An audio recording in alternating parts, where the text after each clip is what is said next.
Hi guys! Welcome to Uwi Tara Usab Podcast and I have here Miss Abby from KSF. This is for my episode 4! Finally, may episode 4 na ako after 1 week. Ang bilis ko mag-shoot. Nag-start tayo. Ito na talaga. How much ang loan mo? Okay. Ikaw lang.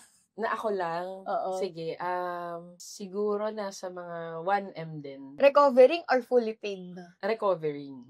Kasi sa KSF noon, na-mention ni Miss Chris, nung founder, tinulungan ko kasi siya doon. So, nung time na yon yung mga credit cards ko yung ginagamit. Ba't sa siya business. tinulungan? Joke lang mo. Ayun. Bakit? Sige.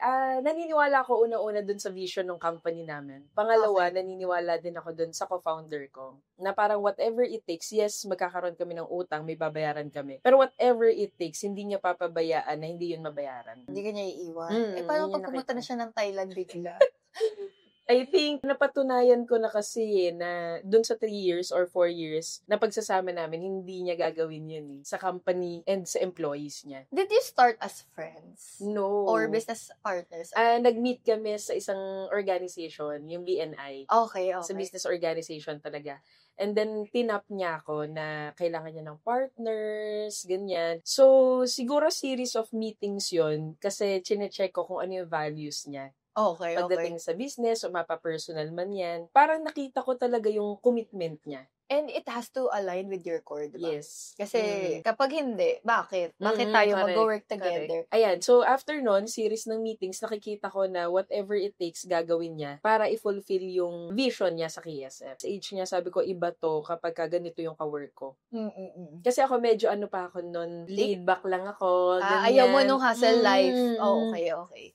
Pero siya, iba na agad parang rara talaga sa work. So sabi ko, it's something na matututunan ko din from her. And very, talaga siya, oriented siya sa pagpapatakbo ng business. Ako that time, I started kasi na financial advisor. So, self-employed, pero hindi ko alam kung paano talaga nag-work ang isang business. Wow, that's so humble Talaga like admitting to yourself na hindi mo siya alam. Pero, if hindi ka aware before, like, paano ka nag-yes sa kanya?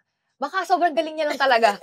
Ayun, yun talaga. Oo. Hindi, siguro nga, yung grit kasi, ramdam na ramdam ko sa kanya. Tapos may one time, eto talaga yung hindi ko makakalimutan. Nung financial advisor ako, may goal ako. Okay. Then, sabi ko sa kanya, itatry ko siya, itetest ko siya. Okay. So, nakipag-meeting ako, and then sabi ko, Chris, may gusto akong help from you. Okay lang ba? So, nilatag ko sa kanya. Then, sabi niya, sige, game. So, after 2 to 3 months, nahit ko yung goal ko, which is MDRT. Yun yung pinakamataas sa amin as financial advisors. So, ibig sabihin So, na-award ka? Oo, as $1 Very million good. round table. Okay. So, na-achieve ko siya. Then, yung network niya, inopen niya sa akin. So, sabi ko, that's something. Kasi hindi lahat i-open yung network niya. Tutulungan ako na makapag-set ng meeting sa clients naman talaga niya. Kasi yung iba, di ba, madamot?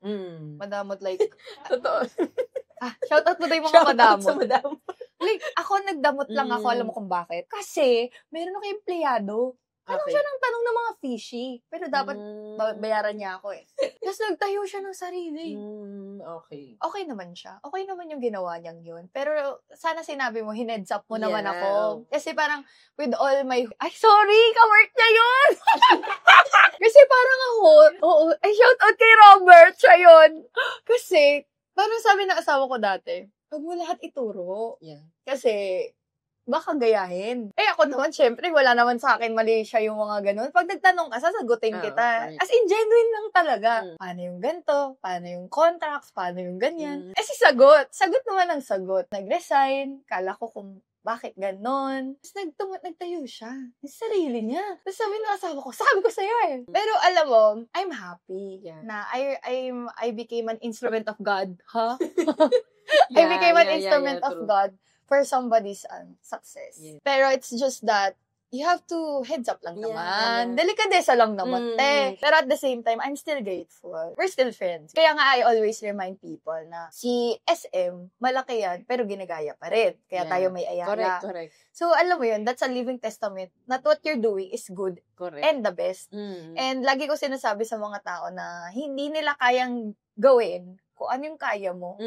Iba yung, hindi natuturo ang grit. Hindi natuturo yung mga values na yung mindset mo. Yung mindset na. Kasi pag mami ka, iba ang values mo. Iba ang standard mo. Iba ewan ko, pag ganun. Kasi dati naman, hindi naman ako ganun. Naging nanay lang ako, saka ako, oo, na ganun. Kaya I really admire na nagtitrust ka sa somebody. Kaya ko share yun kasi sobrang genuine lang nung experience mo dun sa co-founder mo. And it's hard to find people. Totoo yun. Na you can trust. Especially dito, marami na rin akong naging partner. And ang nag-work lang sa negosyo ko, yung kartal lang. Kasi mag-isa lang ako. Okay. Pero the rest of it didn't work. Kasi may partner. Kasi may partner. And I'm really glad that you found your person. Okay, so after that, ayun na. So, parang inorient niya ako kung ano talagang ginagawa. Pero sobrang fast-paced niya magtrabaho. parang di ka Ako parang... hindi, boom! Parang, parang ang bilis. Tapos, ang daming inaayos sa business papers, sa finance. Tapos ako talaga parang zero knowledge talaga. So sabi ko, hindi ko talaga alam to. Parang nawiwindang ako. Parang ganon. Parang ayoko na, gano'n. Yes, parang ayoko. Ano ba itong pinasok ko? Ganito pala. Basta sobrang fast-paced kasi Miss Chris magtrabaho. Pero yun nga, parang sinasabihan niya kasi ako palagi na tingnan mo lang siya, paano siya ginagawa para pagdating ng panahon, hindi ka maloloko. So, ganun yung mga tumatatak sa akin na parang sisters. I love. Na tapos, halimbawa daw, kasi syempre pinapakita niya sa atin, pag kumita tayo, ito yung projection ng business natin. So, paano pag hindi mo alam yung finance, tapos niloko ka ng finance? Ikaw ang next in line. Okay. Paano yung mga tao natin? Parang ganun. So, ako laging, yun lagi nakikita niya, yung bigger picture. Yeah, kaya yung mga business owners, alam nila to its core, admin, accounting, business development, sales, marketing. Alam ko yan lahat. Kahit ayoko. Kasi what I hate the most is accounting. Bookkeeping. Sabi ko, pagbentahin nyo ako buong araw, 24 hours, ang dami kong kausap, okay lang, huwag lang ako mag-accounting. Pero you really have to do it Yeah. Kasi how can you compute sales if you don't know your books, di ba? Ang hirap niya i-delegate. Yes. Kasi yung sa follow-ups pa lang, ganyan. Tapos, dati madamot ako. Ayoko pinapakita yung sales ko. Nagigets yung fear na gano'n. Totoo. Kasi nakikita nila yung pasok. So, kasi nangyari na yun sa akin Nakita nila yung sales. Tapos, sinumbat nila sa akin bakit ako nasa Rockwell. Parang ako, hindi ba ako pwede magkaroon ng ibang pera? May asawa naman ako Correct. So, parang may fault din ako. Delayed yung sahod nila. Pero that doesn't mean na pera nila yung ginagastos ko. So, parang yun din yung mahirap kapag pinapakita mo yung sales. Kasi from our business perspective, hindi nila alam na kailangan bumalik yung capital. Hindi nila alam na kailangan may percentage ng operation. Kala nila pag business, hindi ka sa sweldo. Bakit ganun? Tsaka diba? may babayaran kang taxes, diba? May Exactly. babayaran kang tao. Exactly. Pero, kaya ka nga founder. Yeah. Kasi that's your problem. That's not their problem. Yes. Sabi nga nung asawa ko, nandyan yung mga tao to work. They don't care if delayed ang payment ng client. They don't care if you have taxes to pay.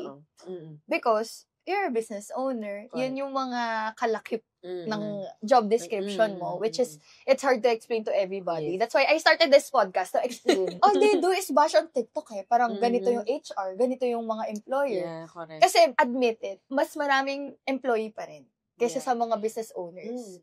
Kaya, it's hard to, hindi ko naman, ikaw yung in-interview. Bakit ba ako yung nagsasalita dito?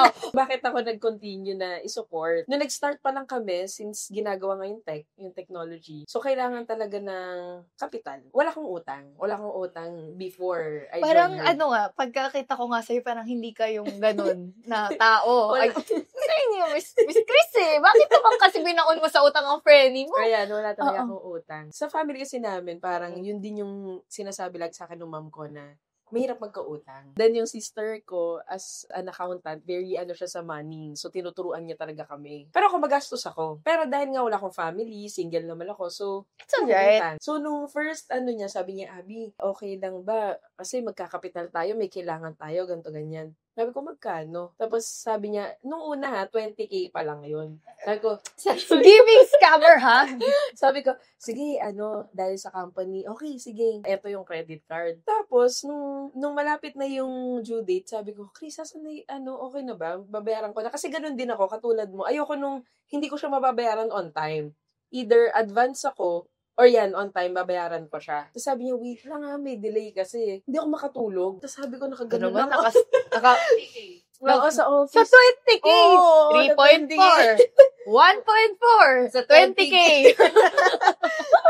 Oo, tapos sabi niya, Abi, may problema ba? Ano bang nangyayari? Bakit, magkakasakit ka ba? Sabi ko, iniisip ko yung yung credit card. Sabi ko, oo, sabi ko, hindi ako makatulog. Sabi niya, yun lang. Sabi niya, yun lang Baka yung yun lang, iniisip ito mo. naman. Huwag mo naman i-discredit. Oo, Ini-invalidate mo naman yung struggle ni ate. Oo, so sabi niya, yun lang pala yung iniisip mo. Ganito yan. So, madami siyang in-explain sa akin. Pero sabi ko sa kanya, sige, madedeli lang to ng ilang days, pero bayaran mo na. Kasi hindi talaga ako sanay. Bawal minimum? Ayun, pwede yung minimum, pero ayoko. Okay. Ayoko. Sabi ko sa kanya, hindi Chris, pag gumamit ako ng credit card, babayaran ko yan on time. Buti hindi ka nag-away. Ay, Malapit na. Hindi, siguro, yun nga. Pagkatapos niya mag-explain kasi sa akin, parang dun ko nakita na, kasi binubuo namin yung company eh. And for me, pag nabuo yun, na-fulfill namin yung vision namin dun sa mga gusto naming tulungan. Oh, yeah. So parang I'm after that na whatever happens dito sa loob, pag nabuo natin yan, That's long term. yeah, and multiplied yung effects dun sa mga taong gusto nating itap. Correct. So, parang sa akin, lagi ko nakikita, pag nag-complement yung strengths namin, ang dami naming tao na nagkakaroon ng impact yung buhay, gawa ng partnership namin sa business. So, sabi That's ko, so yun yung titignan genuine. ko. I like that. May ganyan pa pala, no? Parang dati, hindi gusto ko to i-continue kasi magkakapera ako dito. Pero na pera-pera. Pero I like the vision. I like the ano. I'm Hindi so talaga sa pera. inspired. Actually, ang ginawa ko talaga, sabi ko sa kanya, okay lang ba to pray? Mag-pray tayo. Sabi kong ganun. Sabi niya. Kasi medyo na din ako sa, syempre may kids siya. Ako naman wala, hindi ko nafe-feel yung nafe-feel niya. Tapos, yun, nag-pray kami. Tapos sabi ko, huwag ka mag-alala. Sabi ko, naiiyak ako, ba't ako naiiyak? Oo, Okay. now na nag-start ka na din maging seryoso sa faith mo, there will be testings eh. Naiiyak ako. Para Oh my mas God. ma-stretch yung faith mo. Ba't naman tayo umiiyak dito? Para mas ma-stretch yung faith mo. Oo, kasi si Lord talaga lahat eh. Isipin mo 200, tapos 200 na lang na-multiple yun. niya yung na-multiply Pero meron yung pa naman ako bread. noon. I believe na, gustong-gusto ko pa rin tumulong. Like, nung nakita ko especially yung wallet niya. And then, after we prayed, parang, siguro after an hour, merong nag-chat sa amin na mag-i-invest siya sa KSF. Oh my God, that's the Lord! Oh yun my talaga God, yun. Tas, hallelujah! parang sobrang naiyak ako sa kanya. Then sabi ko na sa kanya, di ba, hindi ka papabayaan ni Lord, sabi ko sa kanya. Oo, sabi ko, testing of faith yun eh. Pag hindi tayo na-test, hanggang dito na lang yung capacity natin. Parang we're aiming na maging 150, 200, 300 million yung kinikita natin per year. So, kung hindi tayo matetest dito sa baba, paano tayo magkakaroon ng capacity to receive greater blessings? What's your monthly goal for the gross? Ano yung gusto nyo talagang kitain na projection nyo? Nung nag-start kasi kami, parang nasa 10 to, nasa tech kasi dati Normally eh. it's 10 for a technology 10M. company. 10M per month? Per Okay. month. Laki! Pero dahil, ayun nga, parang, siguro nag-start pa lang din kami. Ang biggest lesson ko kasi siguro yung masyado kami excited that time. So, partner kay ganito, partner kay ganyan. Dapat kina-qualify. Partner sa ganito kasi ang galing nila. Pero eventually, yun pala hindi i-deliver yung napag-usapan nyo. Tapos magbabayad kayo. Tapos ang dami nyo ng nagastos na pera for that project. Pero, hindi pala tama. O kaya ginaya lang yung idea pero sila may funds to do that. May mga ganun talaga, no? So, yun doon. Ang dami nun. Ang dami naming experiences na akala natin ito na parang ganun. And then siguro na-excite talaga kami. Yun yung mali na nung na-excite Very kami. aggressive. Oo. Tapos medyo malaki yung kinikita namin sa insurance. So, meron pa talagang nun, money. Na-excite kami na, sige, partner dito, partner dyan, kaya natin yun. Hindi na ako alam mo yun, quiet time na, Lord, will mo ba talaga to na i-partner kami sa taon to? Hindi parang wisdom na lang namin na, sige, partner, kaya yan, strategies, magaling vibe to. check. Doon yung realization ko na, pag hindi ka talaga sumunod dun sa will for you, disaster. And ang pag nangunguna sa US, na-excite ka na ito, nakikita mo yung projection ito pala yung pwedeng kitain. Doon ka na nakatingin, yun na. Sa Yun pera. na yung start. Ng downfall. Correct. So, ano dapat? I mean, business to di ba? Siyempre, dapat kumita pa rin. Kasi, like, genuine question ano dapat? Kasi para sa pera talaga tayo nakakita. Tama naman. Natuwa nga ako dun. Natawa tuloy ako dun sa question. Ano dapat? Pero balance Like, ito pa rin yung purpose mo, pero andito din yung projection mo or yung focus mo dun sa business na dapat kitain. Pero hindi siya nawawala. Hindi yung eto na pera na, nawala na yung purpose naman. Di ba merong tinatawag na agenda tsaka purpose? So, ano mangunguna? I believe sa experience ko, pag purpose yung nangunguna, yung money talaga nagpa-follow eh. Correct yan. Alam mo, nung nag-VA ako, ang start ko ng money ay 9K per week. Tuwang-tuwa na ako. Sino makakakita ng 9K per week? Tapos, na-addict ako mag-apply. Tanggap naman. Tapos hanggang sa, nag-outsource na. Ang purpose ko lang nun, isa lang. Makabili ng diaper. Tsaka makabili ng milk. Iba Kasi talaga pag mother. No? Oo, parang, ewan ko, uso ata milk tea nun, pre-pandemic. Hindi pa kape, milk tea. Gusto ko pa nun milk tea. Naalala ko yun eh. Ako parang ang sama ng loob ko, hindi ko alam kung postpartum yun. Ang sama ng loob ko na milk tea lang ihingi ko pa sa asawa ko. Nag-resign kasi ako. Wala akong money. Sabi ko, ay, ano ba yan? Gusto ko ng work para makabili akong diaper, para hindi ako nangihingi. Kasi alam mo, yung diaper lang gusto kong bilhin. Hala, may studio na ako. Ang galing na ako. Oh my God. Oo, purpose talaga. So, I believe talaga with what you're saying. Living testament talaga na if yun yung goal, ba't naman yung ibang billionaire? Hindi, like, goal nila na. Hindi, ako, like, if you would ask me, hindi mo ko tinatanong kasi nga ikaw yung interview ko, pero anyway. Sorry, nakalimutan din mo magtanong. Hindi. I mean, if you would ask me, if saan ko gusto pa ilagay yung kartal, actually, okay na ako. Okay na ako dito. May studio kami, tapos may onting negosyo kami dun sa Antipolo. Pero overall, parang okay na. Yeah. Parang contented na talaga ako na, na ganito na yung life na gusto ko na, hindi naman laid back, pero hawak mo oras mo, nakakapag-sports ako pag gusto ko, nakakatakbo ako, nakakapag-alaga ko ng baby ko, atid sundo, nakakabili ako ng gift. Kasi pag grade 1, kinder, uso ang mga birthday. So, halos every month, may pupunta akong birthday. Parang grateful din ako sa fact na I can buy gifts para sa mga kaklase niya. Tapos I can dress up my daughter without even thinking kung ano yung budget. Parang okay na ako sa ganun. Tapos magpapagas kami, 2K. Parang yun yung mga small things na you're really grateful for na kung tatanungin niyo ako, gusto mo ba tara ng 10M per month? Parang okay na. Parang hindi na. Parang okay lang ako na ganito. Pero if you would ask me like in 10 years, syempre, I can imagine myself mas malaking bahay. Yeah. Pero it's not something na I would push for sales just because I wanted that house. Yeah. Parang it's something na, wala lang. Gusto ko lang. Di ko alam kung napanood niyo yung podcast ko nung mga una, yung binenta ko yung kotse ko. So ngayon, meron tayong development ng story. So kukwento ko yun dito. Di ba, Starex kasi yung binenta ko, 300K.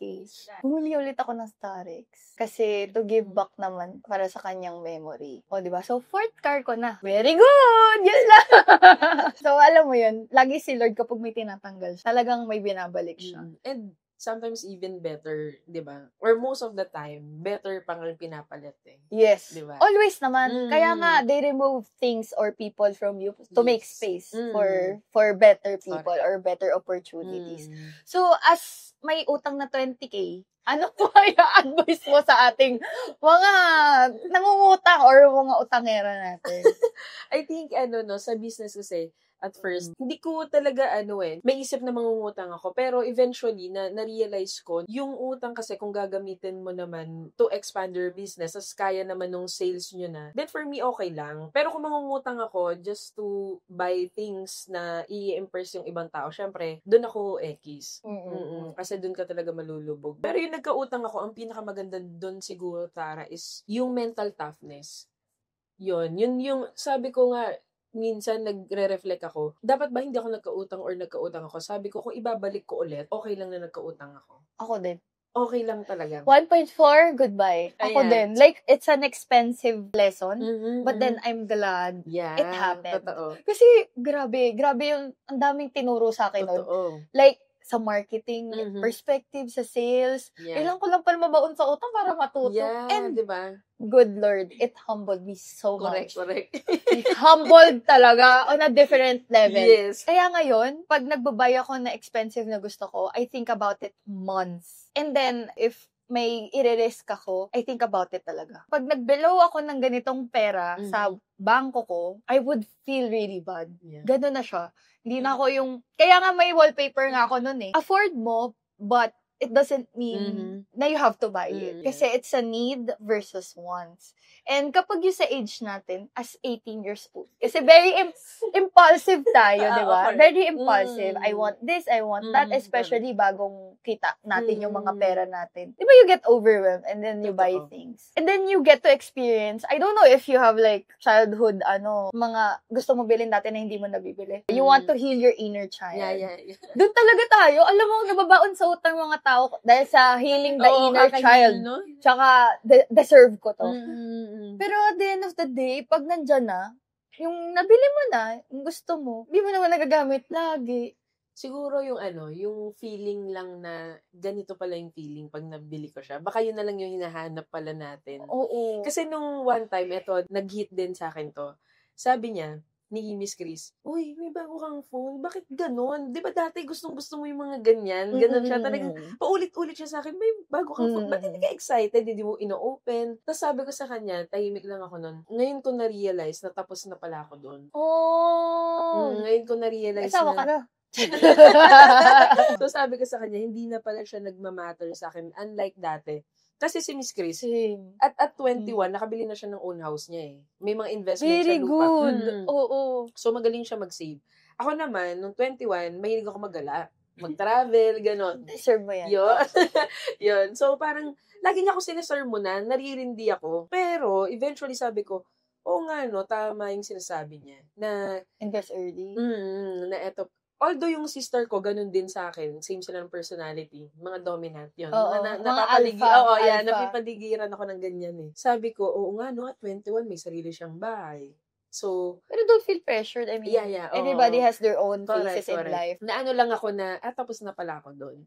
Hindi na pa nagmamatter yung mga material things. Yun. Ay, ba't may bumatter pa rin? Parang minsan, kape, go! Minsan yan, kape, go. Ako nga dati, iniyakan ko pa yung tatay ko eh. Oo nga, hindi ako binili ng iPhone. Nagpunta siya Dubai. Tapos, di niya ako binili ng pasalubong na iPhone. Eh, yung pinagkabilin-bilin ko talaga, ang sama ng loob ko. Tapos ngayon, bumili ako. iPhone 16 Pro Max, fully paid. Parang wala lang. Diba? Tapos, di ba may lalabas na, 17? Ay, ayoko bumili. Correct. Parang, okay, tama nga, tapos na. Ano ba mga gusto ko ngayon? Ang gusto ko naman ngayon, cravings ko, resort. Gusto ko magpagawa ng resort para sa anak ko, para ang pangalan niya kasi Natalia Catarina.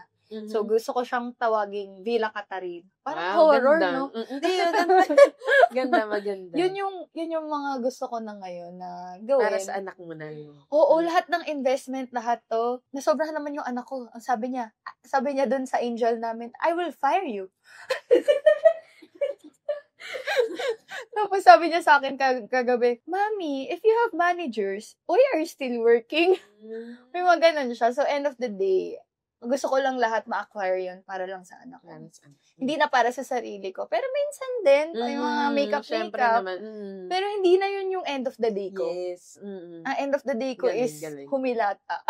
Makapagpahinga. Yung priceless. Yung mga priceless na nagagawa natin, K-drama, yung 16 episodes, dire-diretso, yun yung priceless, na walang manggugulo sa'yo.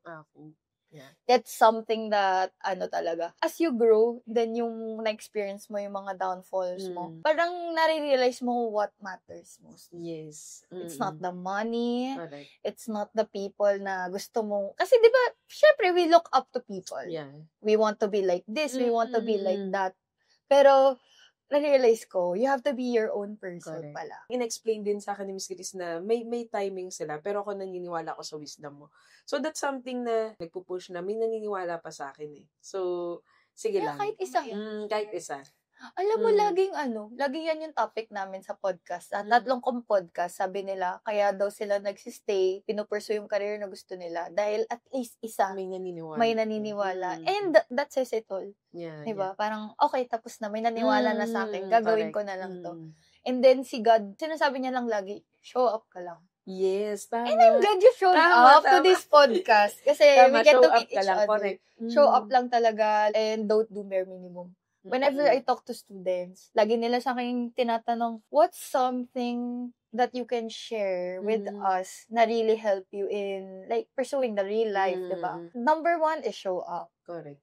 Number 2, don't do bare minimum. Always do your 101%, no matter what. Correct. Makeup mo yan, maliligo ka, mag-lotion ka, mag-shampoo ka, anything talaga. And the last one would be kind. Kindness. Regardless of the people you encounter, regardless of the people you work with, custodial man yan, CEO, secretary, admin, be kind. Correct. Kasi they will remember you. Correct. And may time na aangat sila and ikaw ang first nilang iisip. Totoo yan. Kasi one time, I spoke in front of like students. Public school. Free.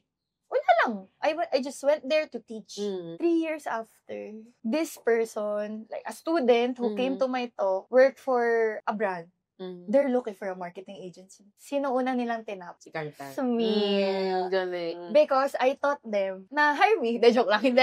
I taught them something. And alam mo, I get like every week, hindi naman every day, pero I get like long messages na, Miss Tara, I listen to your podcast. Pagtingin ko sa podcast ko, 10. So, isa ka doon. Thank you so much sa'yo. Yun nga yung sinasabi mo na, yun yung nagmamatter, it diba? takes at least one person to... Yung sa LinkedIn ko, Miss Chris dati. Andito si Miss Chris. Start lang ko 1K. Nasa na ako ngayon? 50? Hindi ko din alam kung bakit nila ko fina-follow, pero they did. Pero whenever I ask them, kasi daw, full of life. Yeah. No fuss, no fakeness. Yung totoo. Kasi sa social media, mga magaganda lang yung sinasabi. Wala namang talo dyan sa social media na yan. Pero ako, ito utang ko. Yeah. Ito yung nangyari sa akin. Nag-end yung client kasi pangit yung service ko. You'd be surprised of the opportunity just because you're being you. Pero mo, may nag-hire sa amin, aqua farming. Ano yun? Dito, kami? Mangingisda kami sa studio? Di ba? Imagine! Correct. A tattoo shop, pero yung, ako, wala akong tattoo. So, how can they trust me with something that I don't have or I haven't experienced? Yeah. It's because, in general, we work with something. If we want to do it, we do it. Regardless of the results. I mean, that's the reason siguro. And maybe they feel your authenticity kasi talaga. Authentic ba? Ganun ba authentic? Yeah. Yung pag-share mo pala kasi ng stories mo, diba? Not everyone shares their story kasi like yung failure, yung mistakes. Pero for me, yung pagiging vulnerable mo, yun yung mas matututo ako, mas ipa-follow kita. Kaya nga, sa sales pitch namin lagi meron kami doon parang sa portfolio namin na medyo mababa yung brand numbers. Kasi we want to be transparent kung ano yung mga hindi nag-work. And we don't overpromise. And at the same time, nag-work siya. Nag-work talaga siya. Yeah. So, what's your advice ulit dun sa mga struggling? Sa akin, hanggat may panibagong umaga ka, may purpose ka, so hindi pa tapos sa'yo. So, the moment na nagising ka, meron ka pang i-fulfill dito sa mundo na hindi pa na-fulfill. Ikaw lang yung makakapag-fulfill nun. And it's a disservice to other people kung hindi siya magawa. Kasi kulang kapag hindi ikaw yung gumawa. Iniintay ka lang ng mundo na ikaw yung mag-fulfill nun at ma-experience namin yun. So, for example, gumising ka na struggling ka, pero siguro yun yung one thing na itatak sa mind na may purpose pa ako. Parang God isn't finished with me yet. Pag finulfill mo yung purpose na yun, yung iba mafulfill din nila yung sa kanila. So, para siyang puzzle na you are that missing piece Sana i-fulfill mo, sana gawin mo para buo tayo. Yes, thank you so much for na daming wisdom. Sobrang dami. And thank you so much, Miss Abby, for lending the credit card to Miss Chris. Alam mo kung bakit thank you Yung pa yung thank you. Shoutout naman sa mga bangko ni Miss Abby na nagbigay sa kanya ng credit card at naiyak ako sa story na yun. Yeah. And having like a business partner, it's rare. So you treasure it. Diba? You maximize the credit card. That's it. Ang daming tawa. That's it for my episode 4 of this podcast. Thank you so much, Miss Abby, for joining me. I know it's last minute, but then I'm so grateful for your wisdom and all the things that you shared with me. Again, this is Uy Tara Usap Podcast. Please watch the full video on my YouTube channel. That's under Carsal Manila. And then listen to my Spotify podcast. And I hope I see you soon, guys. Bye!